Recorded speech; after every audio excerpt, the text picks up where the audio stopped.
안녕하십니까. 저는 한국에서 이노비즈 인증 전문가 양성을 담당하고 있는 지영현이라고 합니다. 이 강의를 통해 한국의 혁신형 중소기업 인증 제도 중 하나인 이노비즈 인증 제도를 이해하시는 데 도움이 되셨으면 좋겠습니다. 한국의 사례를 통해 이란에도 중소기업 육성과 관련한 좋은 정책이 나올 수 있기를 기원합니다. 먼저 혁신형 중소기업의 정의에 대해 말씀드리면 OECD 국가에서는 제품혁신, 공정혁신, 마케팅혁신, 조직혁신 중 하나 이상을 혁신 활동으로 추진하고 있거나 혁신에 성공하여 성과를 창출한 기업을 혁신형 기업으로 정의하고 있습니다. 또한 혁신형 중소기업은 활발한 R&D, 높은 기술 수준, 창의적 활동 등을 토대로 성장 가능성이 높은 중소기업이라고 할 수 있습니다. 1992년부터 2003년까지 OECD 국가 중 51개국, 개발도상국 16개국에서 오슬로 매뉴얼을 바탕으로 한 자국 혁신조사 수행을 시행하였으며 한국은 2001년부터 오슬로 매뉴얼을 근간으로 업종별 혁신평가지표를 개발하여 기술혁신형 중소기업인 이노비즈 인증제도를 시행하였습니다. 한국에서는 총 3가지 형태의 혁신형 중소기업 인증제도가 있습니다. 그 종류를 살펴보면 이노비즈 인증, 메인비즈 인증, 벤처기업 확인 제도가 있는데요. 이노비즈와 메인비즈는 인증이라는 표현을 쓰지만 벤처기업은 확인 제도라고 합니다. 먼저 이노비즈는 혁신의 이노베이션과 기업의 비즈니스가 합쳐진 합성어로 기술 혁신 활동을 통하여 기술 개발에 성공하고 실질적으로 그 기술을 상용화하여 기업의 매출에 성과를 이룬 기업에게 주는 인증입니다. 메인비즈는 경영의 매니지먼트와 혁신의 이노베이션, 기업의 비즈니스가 합쳐진 합성어로 이노비즈와는 다르게 기술 이외 종업원에게 대한 복지, 또 사내 근무 환경 등 경영혁신 활동을 통해 성과를 창출해낸 경영혁신형 중소기업이라고 할 수 있습니다.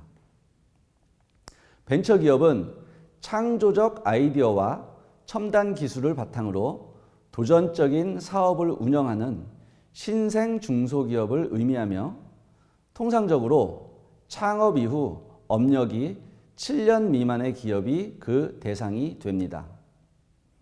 한국에서는 가장 먼저 생긴 혁신형 기업 인증 제도로 위험성이 크나 성공할 경우 높은 기대 수익이 예상되는 신기술을 보유한 기업이라고 정리할 수 있습니다. 다음은 기술혁신 시스템 항목별 평가지표 해설입니다. 그럼 이노비즈 인증 제도 기술혁신 시스템 평가지표 소개를 시작하도록 하겠습니다. 기술혁신 시스템 평가지표는 크게 4가지로 구분되어 있습니다. 첫째, 기술혁신 능력. 둘째, 기술 사업화 능력. 셋째, 기술혁신 경영 능력. 넷째, 기술혁신 성과입니다. 첫째, 기술혁신 능력은 기업의 매출액 중 연구개발에 투자하는 비율을 평가하는 항목과 전체 종업원 중 연구개발 인력이 차지하는 비율이 어느 정도 되는지를 평가하는 항목으로 시작이 됩니다. 이후 연구개발 조직을 어떻게 관리하는지, 그 연구개발 조직을 구성하고 있는 연구인력의 맨파워는 어느 정도인지, 또한 연구개발의 결과물로 특허 등록, 실용신안 등록, 프로그램 등록, 디자인 등 상표 등록 등을 실행하였는지도 평가 항목으로 구성되어 있습니다. 정리하면 R&D 활동 지표, 기술혁신 체제, 기술 축적 시스템, 기술 분석 능력의 4가지 평가 항목입니다. 둘째, 기술 사업화 능력은 그동안 연구개발 활동을 한 후 그 기술을 제품화, 서비스화, 생산화, 마케팅화할 수 있는지 그 부분이 시스템화하여 구축되어 있는지에 대한 평가 항목으로 구성되어 있습니다. 정리하면 기술의 제품화 능력, 기술의 생산화 능력, 마케팅 능력의 3가지 평가 항목입니다. 셋째, 기술혁신 경영 능력은 대표이사의 자질, 리더십, 조직관리, 변화대응, 신뢰도, 투명성, 의지, 가치관 등의 경영 능력에 대하여 평가하는 항목으로 구성되어 있습니다. 정리하면 경영 혁신 능력, 변화 대응 능력, 경영자의 가치관의 3가지 평가 항목입니다. 네 번째, 기술 혁신 성과는 과거 2개년도 재무제표와 향후 3개년도의 사업 성장 가능성을 어느 정도 예측 가능한지에 대하여 평가하는 항목으로 구성되어 있습니다. 정리하면 기술 경쟁력 변화 성과, 기술 경영 성과, 기술적 성과 예측의 3가지 평가 항목입니다. 이 4가지 평가 항목을 입력하고 마지막으로 기술사업계획서를 작성 후 신청을 하면 이노비즈 인증 프로세스의 마지막 단계로 이노비즈 인증 평가기관인 기술보증기금에서 현장평가를 진행하게 되며 현장평가가 통과되면 중소벤처기업부 장관이 이노비즈 인증서를 기업에 발급하게 되어 있습니다. 현재 중소벤처기업부는 기술혁신형 중소기업 제도 운영 규정을 제정하였으며 제2조 3항에 평가기관이란 이노비즈 선정을 위하여 현장평가를 시행하는 기관으로서 기술보증기금을 말한다. 그리고 운영규정 제2조 10항에 관리기관이란 이노비즈 평가지표 개발, 제도 개선, 이노비즈넷 관리, 운영, 현장평가 업무 관리 등 이노비즈 사업의 효율적인 관리를 위하여 중소벤처기업부 장관이 지정하는 기관으로서 사단법인 중소기업기술혁신협회, 이하 이노비즈 협회라 한다를 말한다고 되어 있습니다. 2001년 이노비즈 인증을 도입한 한국의 이노비즈 인증 제도의 변천 과정을 살펴보면 제도 초기에는 제조업 중심의 110여 개의 항목의 평가 지표로 탄생하였으며 1년에 2번 이노비즈 기업 선정에 대해 평가를 하였고 도입 초기 평가기관은 기술보증기금, 산업은행, 한국기술거래소 이 3군데에서 평가를 진행하였으나 현재는 기술보증기금 한 곳만 평가기관으로 활동하고 있습니다. 기술보증기금은 1989년 설립, 기술혁신형 기업의 기술보증 및 기술평가를 지원하고 한 해에 약 20조 원 규모의 자금을 중소기업에 지원하는 기술금융 전문기관입니다. 이후 2003년에는 평가 항목에 대한 중소기업의 부담을 해소하기 위해 90여 개를 줄이고 2005년부터 현재까지 60여 개 내외의 평가 항목으로 운영되고 있습니다. 업종 같은 경우는 업종의 정의에 대해서 말씀드리도록 하겠습니다. 제도 초기에는 기술 기반의 제조업과 소프트웨어 업종만 가능하였으나 점진적으로 바이오, 서비스, 환경, 건설업, 전문 디자인, 농업 등이 추가되어 인증의 범위가 확대되었습니다. 현재 이노비즈 인증을 신청하고 선정 대상이 되는 업종은 다음과 같습니다. 일반 업종으로 제조업, 건설업, 비제조업, 농업으로 구성되어 있고 특수업종은 소프트웨어, 바이오, 환경, 전문 디자인으로 구성되어 있습니다. 각 업종마다 평가지표 문항수와 배점이 약간 다른 점을 볼 수 있습니다.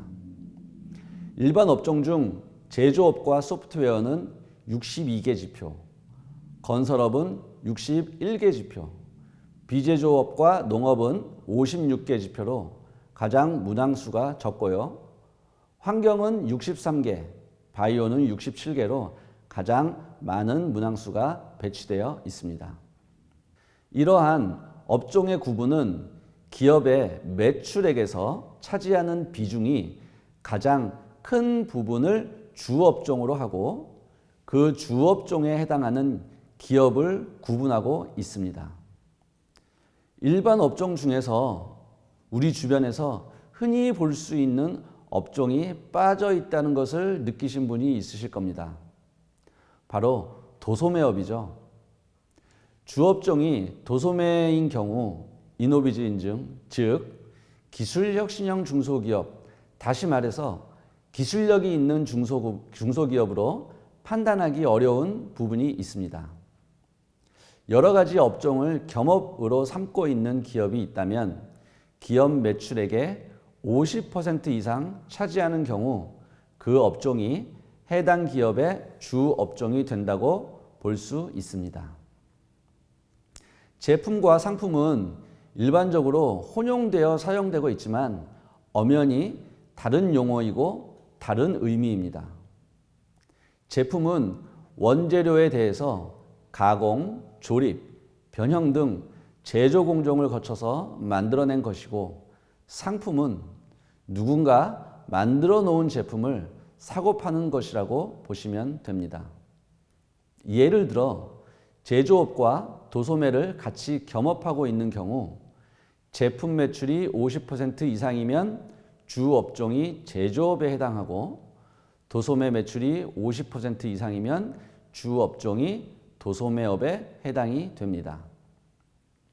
이노비즈 인증의 업종은 이렇게 7가지 업종으로 구성이 되어 있으며 혁신형 중소기업 중 다른 하나인 메인비즈 인증, 즉 경영혁신형 중소기업은 도소매업을 포함한 모든 중소기업이 선정 가능한 인증이라고 말씀드릴 수 있습니다.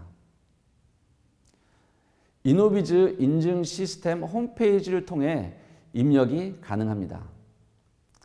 이노비즈 인증을 취득하기 위해서는 기업 등록부터 이노비즈 인증을 받을 때까지 www.innobiz.net이라는 사이트를 이용하고 이 사이트는 앞서 말씀드렸던 바와 같이 관리기관인 이노비즈 협회에서 운영하고 있습니다. 자, 그러면 이노비즈 인증의 프로세스는 어떻게 되는지 살펴보도록 하겠습니다. 기업 등록 입력, 공장 정보 입력, 주 생산품 입력, 재무제표 입력, 자가진단 입력은 기술혁신 시스템 평가지표 입력이라고 보시면 됩니다. 기술사업계획서 작성, 기술사업계획서 온라인 등록, 인증신청, 인증선정 및 사후관리, 기술혁신 시스템 배점표, 그리고 개별기술평가 등급에 대해 말씀드리도록 하겠습니다.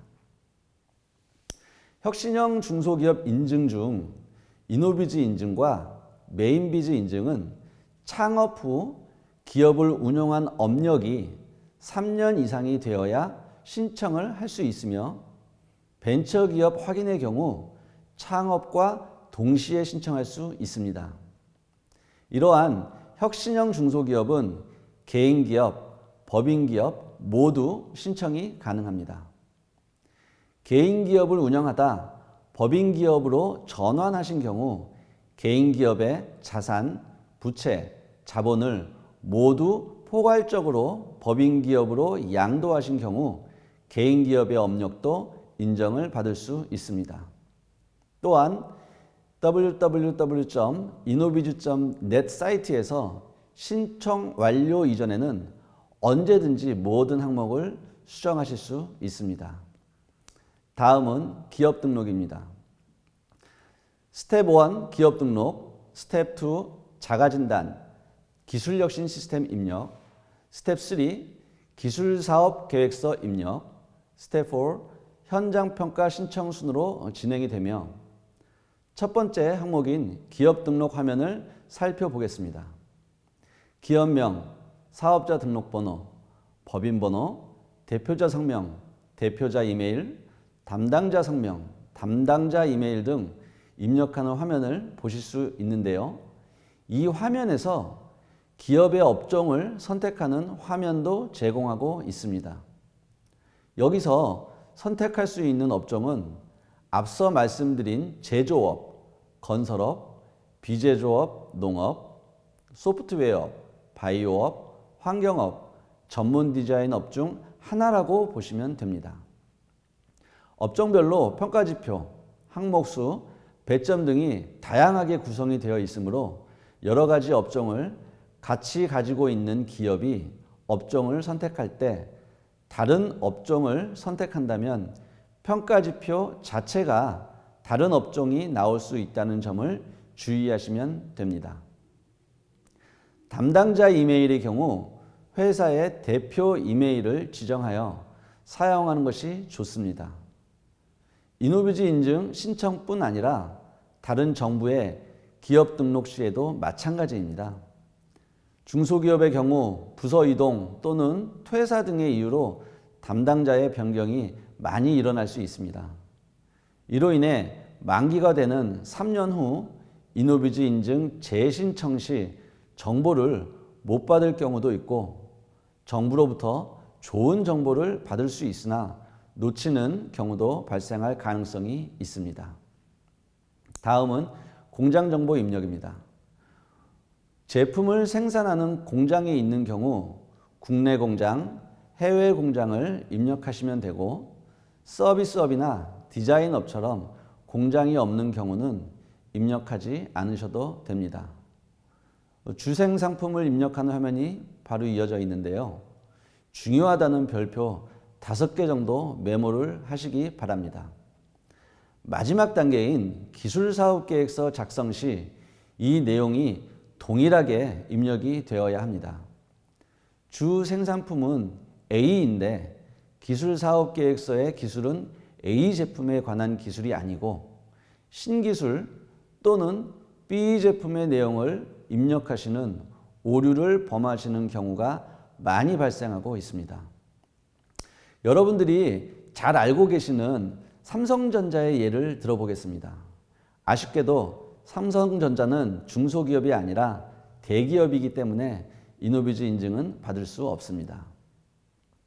삼성전자는 2019년 매출 230조 원, 영업이익 27조 7,700억 원을 달성한 회사입니다. 2019년 230조 원의 매출 구성 중 대표적인 부문은 첫 번째, 컴퓨터, 네트워크 시스템, 스마트폰, 5G 통신 장비 등에서 107조 2,700억 원. 두 번째, DRAM, 모바일 어플리케이션, 시스템 반도체 등 반도체 부문에서 64조 9,400억 원. 세 번째, TV, 모니터, 냉장고, 세탁기, 에어컨 등에서 44조 7,600억 원. 네 번째, LCD, OLED 등 디스플레이 부문에서 31조 500억을 달성하였습니다. 주요 제품은 어느 것일까요? 모두 주요 제품이라고 말할 수도 있지만 매출액 순으로 본다면 첫 번째, 컴퓨터, 네트워크 시스템, 스마트폰, 5G 통신 장비 등이 주요 제품이라고 말씀드릴 수 있습니다.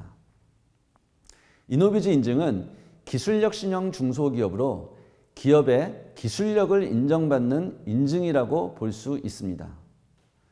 삼성전자와 같이 휴대폰 제조기술, 반도체 제조기술, TV, 에어컨 등 가전제품 제조기술, 디스플레이 제조기술을 보유하고 있고 연구개발을 통해 이 기술력이 상용화된 실적을 가지고 다시 말해 매출로 이어진 실적을 가지고 평가받는 것이라 말할 수 있습니다.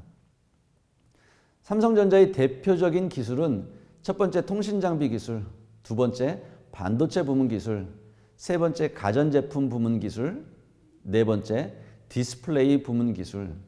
이 네 가지가 대표적인 기술이라고 할 수 있습니다. 결국 기술을 상용화한 큰 실적은 이 네 가지라고 볼 수 있습니다. 다음은 재무제표를 입력하는 화면입니다. 과거 2개년의 재무제표를 입력하는 내용으로 구성되어 있으며 참고자료는 국제회계기준위원회가 기업의 회계 처리와 재무제표에 대한 국제적 통일성을 높이기 위해 마련해 공표하는 회계기준인 IFRS에서 요구하는 재무상태표, 손익계산서, 제조원가 명세서 등이 있습니다.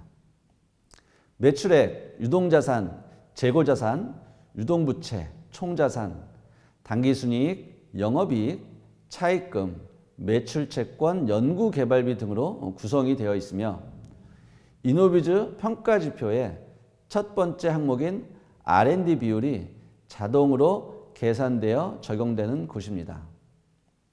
기업의 전체 종업원 수와 연구개발 인력을 입력하게 되면 두 번째 항목인 연구개발 인력의 비율 또한 자동으로 계산되어 적용되는 곳이기도 합니다.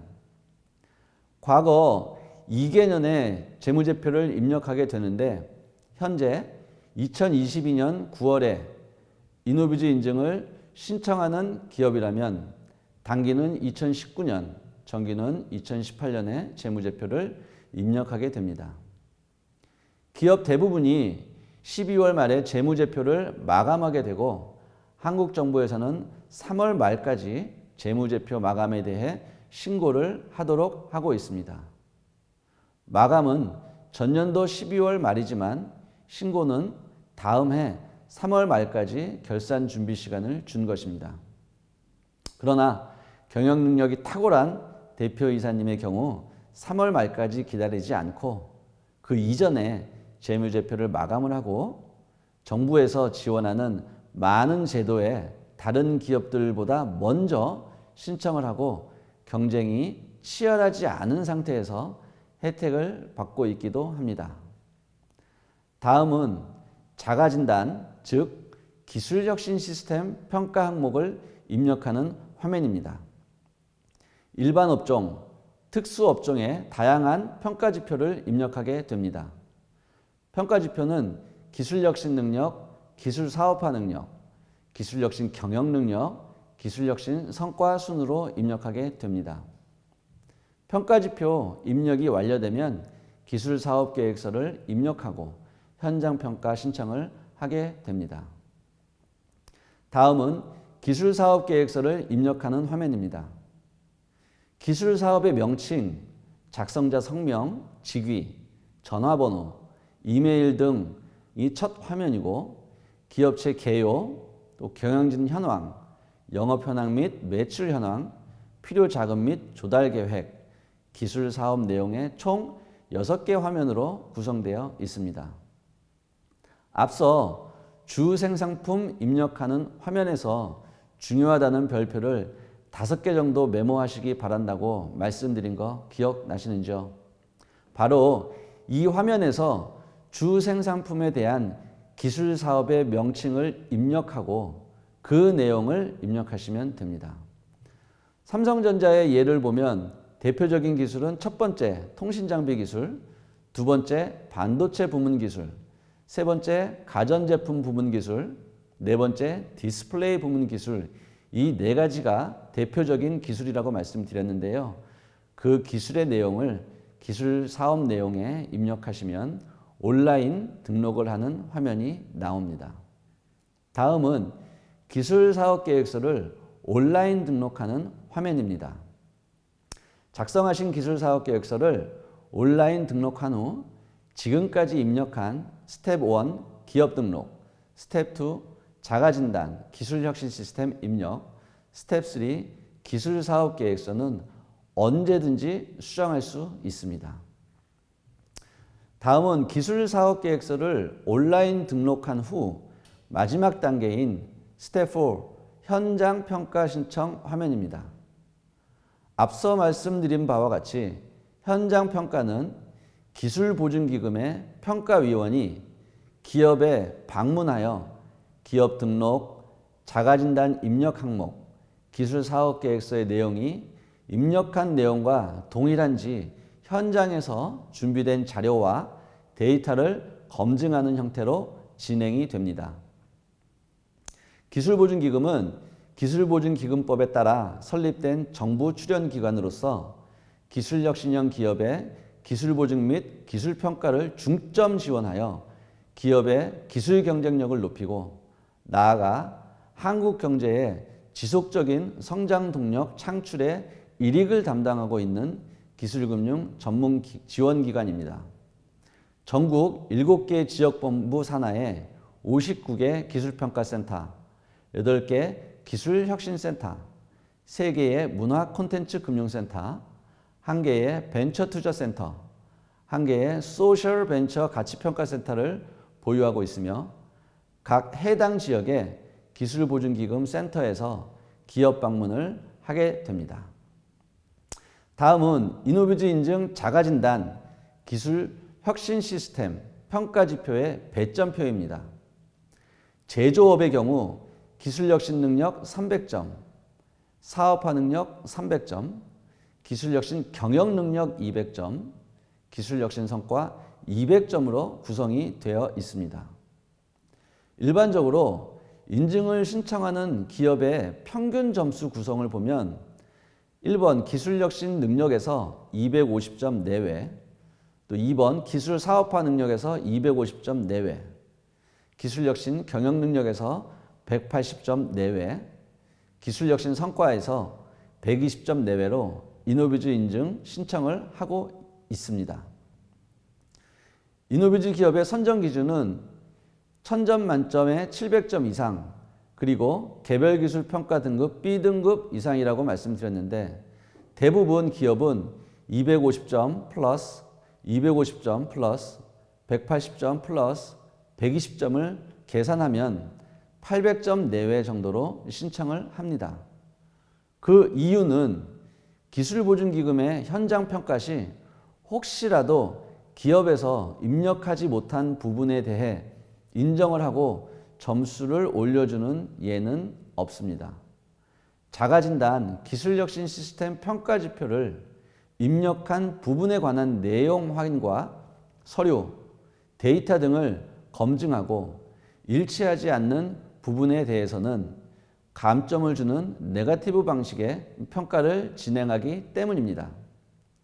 기업의 담당자는 평가 시 감점을 받을 수 있다는 점을 인지하고 700점보다는 높은 800점 정도의 평가 점수에 해당하는 입력을 하고 신청을 하고 있습니다. 참고로 이노비즈 인증 기업에 선정이 되면 이노비즈 인증 확인서를 중소벤처기업부 장관이 발급하게 되는데 인증 확인서에 등급을 표시하게 됩니다. 평가 점수 700점 이상 800점 미만이면 A등급, 평가 점수가 800점 이상 900점 미만이면 AA 등급, 평가 점수가 900점 이상은 AAA 등급을 받을 수 있습니다. 다음은 이노비즈 평가지표 설명입니다. 첫 번째, 기술혁신 능력평가는 기술혁신형 중소기업 판단의 기준지표인 성격으로 기술혁신 활동을 위한 세부적인 지표들을 시스템적으로 평가합니다. 우선 R&D 활동 지표는 기술 투자 및 인력 비율로 구성하고 기술혁신을 위한 내부, 외부 체제, 기술 축적 시스템과 기술 분석 능력 등으로 구성이 됩니다. R&D 활동 지표입니다. R&D 투자 현황인데요. R&D 기술 개발이죠. 투자 비율, 업력 2년 미만 업체는 전년도 실적을 기준으로 합니다. R&D 투자 비율의 산출식은 다음과 같습니다. 연구개발비는 대차대조표상의 개발비 증가액 플러스 손익계산서상의 경상개발비 또는 연구비, 개발비 상각액 플러스 제조원가 명세서상의 경상개발비를 매출액으로 나눈 것입니다. 최근 2년간 평균치를 적용하는 것을 원칙으로 하고 최근 2년간 결산 자료가 없는 경우에는 최근 연도 기준으로 비율로 산출합니다. 기술 개발 금액에는 기술 개발 및 제품 개발에 관련한 인력의 인건비, 교육 훈련비, 시설비, 기자재비, 시약 재료비, 기술 도입비, 기술 정보비, 외부 지원 연구비, 연구시설 장비의 감가상각비, 기타 관련 소요 경비 등을 포함한 금액으로 평가합니다. 참고 자료는 대차대조표, 손익계산서, 제조원가 명세서 등이 있습니다. 단기 결산 자료가 없는 업체의 경우는 직전 월까지의 매출액 및 기술개발 투자 금액을 합산하여 비율을 산정하게 됩니다. 준비 서류는 결산서 및 부속명세서 또는 연구소의 지출 증빙 서류 등을 준비하시면 됩니다. 다음은 기술개발 인력 비율입니다. 여기도 앞에 재무제표 입력 시 전체 종업원 수를 입력하고 기술개발 인력 수를 입력하면 자동으로 계산이 됩니다. 다음은 R&D 조직관리입니다. R&D 전담 조직의 형태는 어떻게 구성이 되어 있는지에 대한 질문입니다. 공인된 기업부설 연구소의 보유 기간에 따라 A, B 항목을 선택할 수 있고 기업 자체에 R&D 조직을 편성하고 있는지, 실험실 형태의 조직을 운영하고 있는지, 외부 기관에 의뢰하고 수시로 외부 기관을 활용하고 있는지의 질문입니다. 평가위원은 연구 조직의 현장을 직접 확인하고 또 조직도 인사 발령 등의 서류를 통해 평가하고 단순 생산기술 관련 검사 조직은 제외하고 고숙련자 등의 생산 인력은 포함할 수 있습니다. 외부 연구소와의 연계는 계약서를 확인합니다. 참고사항으로 조직의 독립성, 보유 장비 및 인력 측면 등을 종합적으로 평가하게 되며 준비서류는 기업부설 연구소 설립 관련 인증서 등 서류, 외부 기관과의 협약서 등이 있습니다. 다음은 창조적 개발 환경 수준입니다. 자가진단, 기술혁신 시스템의 평가 항목을 입력할 경우 A, B, C, D, E의 평가 항목이 있고 또 다른 형태로 1, 2, 3, 4, 5의 형태로 되어 있는 평가 항목이 있는데 A, B, C, D의 평가 항목은 하나만 선택할 수 있고 A가 가장 높은 점수이고 1, 2, 3, 4, 5의 평가 항목은 많이 체크할수록 점수가 높다는 점을 설명해 드립니다. 단, 기술혁신 경영능력의 대표이사의 신뢰도, 투명성 이 두 가지 항목에서는 체크를 하지 않아야 점수가 높은 경우도 있습니다. 1. 프로젝트 팀. 새로운 프로그램이나 사업 계획을 수행하기 위해 편성되어 일정 기간 존재하는 특정 조직으로 각 전문 분야에서 필요한 인원을 뽑아 팀을 이루며 상황에 따라 적절한 인원을 투입, 프로젝트를 완성해 가는 데 있어 탄력적으로 팀의 편성과 재편성을 반복할 수 있는 팀입니다. 2. 새로운 근무 운영제도 관련 기록, 개발 팀워크 활동 관련 서류, 또 개발 회의록, 조직 운영 관련 규정, 제한제도 운영 및 보상 관련 서류를 준비하시면 되는데 자율 출퇴근을 할 수 있는 시간, 선택제 근무 등이 해당합니다. 한국의 경우 일반적으로 오전 9시부터 오후 6시까지 점심시간 1시간을 제외하고 8시간 근무를 하게 되는데 오전 8시에 출근하고 오후 5시에 퇴근 또는 오전 10시에 출근하고 오후 7시에 퇴근하는 예도 있습니다. 3번, 부하가 상사에게 제약 없이 자유롭게 건의할 수 있는 환경이다. 4번, 대부분의 회의를 브레인스토밍의 방법으로 운영하고 있다. 이 두 가지 항목은 회의록, 일일 업무 보고, 주간 업무 보고, 월간 업무 보고 등을 준비하면 됩니다. 이노비즈 인증은 별도의 평가에 필요한 양식이나 형식, 규격이 없어 기업에서 보유하고 있는 어떤 형태의 문서도 가능합니다. 5번 권한위임 규정이 있고 실행이 활성화되어 결제 절차가 단순화되어 있다는 항목의 경우 팀원, 팀장, 임원, 대표이사의 결제 권한위임과 규정을 만들고 실제 결제가 이루어진 문서를 준비하시면 됩니다. 참고로 브레인스토밍은 아시겠지만 아이디어 창출 방법의 하나이며 한 가지 문제를 집단으로 토의해 제각기 자유롭게 의견을 제시하는 가운데 정상적인 사고방식으로는 생각해낼 수 없는 독창적인 아이디어가 튀어나오도록 하는 것. 또 브레인스토밍을 성공시키기 위해서는 첫째, 타인의 아이디어를 비판하지 말아야 합니다. 둘째, 자유분방한 아이디어를 환영해야 합니다. 셋째, 되도록 많은 아이디어를 서로 내놓을 것 등이 중요합니다. 6번, OJT, On the Job Training, 현장 훈련, 직무상 훈련 등으로 불리기도 하며 실제 직무를 수행하면서 선임자로부터 대면 지도, 개별 지도 등을 통하여 직무 수행 능력을 개발하게 됩니다. 자, 7번째, 인센티브 제도가 있고 그 실행이 활성화되어 있다의 준비 서류는 인센티브 제도, 예를 들면 직무 발명 보상 관리 규정과 연구 인력에게 지급한 인센티브 명세서를 준비하시면 됩니다. 긴 시간 강의 들으시느라 고생 많으셨습니다. 오늘은 여기까지 진행을 하고 다음 강의에서 뵙도록 하겠습니다. 감사합니다.